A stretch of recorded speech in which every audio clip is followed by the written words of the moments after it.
Welcome back, everybody, to KREX 5 News at noon. I'm joined live in the studio here with Randy Looper. He's part of Moffat County's Hot Air Balloon Festival. Now, Randy, can you tell us a little bit about this upcoming event? It's an amazing event. This is Moffat County Balloon Festival's 11th year.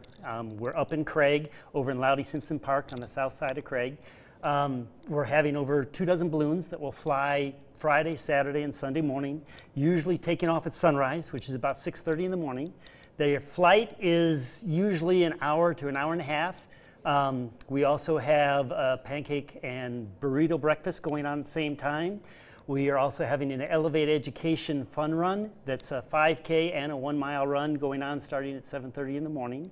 Then when the balloons get back to the park, we have a regatta, cardboard boat regatta on the pond, where people make boats out of cardboard and they race them and win money, lots of prize money. So if you're interested in getting a team together, we look forward to having you up. It's 2 to 4 people, and that goes on at 11. And then the car show goes on from 10 a.m. until 3 p.m. in the afternoon. Over 100 cars coming from all over the state, Colorado, Wyoming, Utah, everywhere.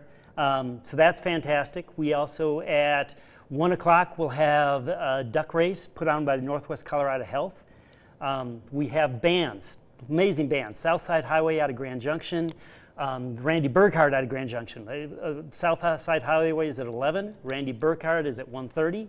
And then we have Buffalo Commons out of Steamboat Springs at 3 o'clock. And then our headliner, which is Colorado's Tribute Eagles band called The Long Run out of Denver, is going to start playing at 7 p.m. It's just an amazing day going on. We also have a Wild West entertainer called T. Texas Terry that'll be there from noon until 5 p.m. doing various entertainments throughout the day. We have a live bingo event where you can win over $2,000 worth of prizes. It's just going to be, yeah, and then we top off the day at 8:30 at night with a balloon glow. So it's just a full packed day, and then Sunday you can come back and they fly again Sunday morning. That's awesome. It sounds like you guys kind of have something for everybody there, which it really appeals to me. Everything there sounds so fun. Now, I have to ask, everybody's talking about this I-70 Glenwood Canyon closure. Is this going to impact who can come to your event, or any routes people need to switch up to be able to get there? Actually, it'll help because the closure goes right through Craig. So you're coming from Silverthorne, you're going to take 40 over to 9, and then, excuse me, 9 to 40, and then 40 right through Craig. And we're hoping that we'll get more people because they'll hear their radio ads, they'll see various things out in the paper and Facebook, and they'll actually stop. So yeah, it's not going to affect us at all, and we're hoping that it'll help us. That's awesome. Good news for you guys, and good news for everybody. If you do have to get rerouted and you're driving through Craig, go ahead and stop by that Hot Air Balloon Festival. Now, it's almost lunchtime.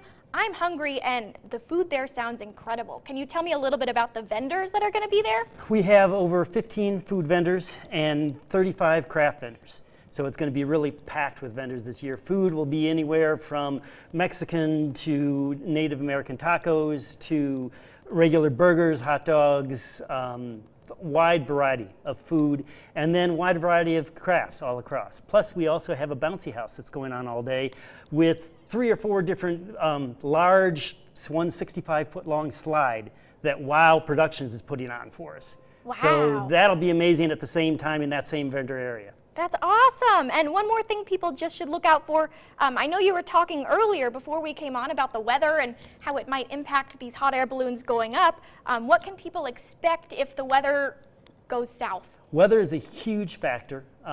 Basically, if it's windy, if there's storms in the area within 50 miles of Craig, they don't fly. Because of the heat, they can only fly early morning because that makes their length longer or shorter. So what we're looking for is ideal weathers, meaning cloudless skies, 10-mile-an-hour underwind.